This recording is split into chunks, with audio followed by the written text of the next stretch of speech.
শাকিব ভাই আমার ইন্সপিরেশন। যখন আমি অ্যাওয়ার্ড পাওয়ার পর বললাম, তখন একদিন ওকে আমার আমার ফ্রেন্ড, আমার বন্ধু বান্ধবরাই, আমার কলিগরা আমাকে ধরলো যে অ্যাওয়ার্ডের ট্রিট দিতে হবে।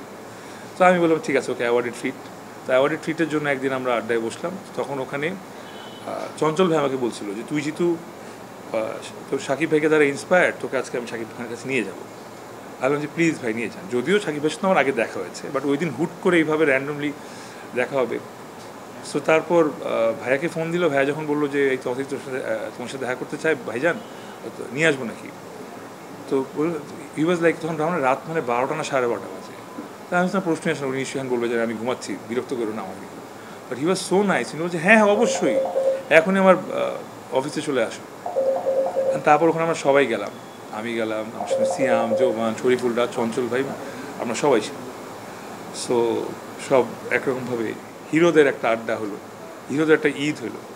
আর আড্ডায় কী হচ্ছে সেগুলো বলবো? হ্যাঁ, প্রথমবার এইভাবে। এবং সত্যি কথা বলতে আমি ভোর 6টা পর্যন্ত ছিলাম, আর কেউ ছিল না, সবাই আস্তে আস্তে চলে গেছে। আমি এত মন্ত্রমুগ্ধ হয়ে উনাকে কাছ থেকে দেখছিলাম বা ওনার কথা শুনছিলাম, যেগুলো উনি হয়তো ক্যামেরার সামনেও বলবেন না, সেগুলো আমি যখন জানতে পেরেছি, আই ফিল ব্লেসড। অবশ্যই ভালো।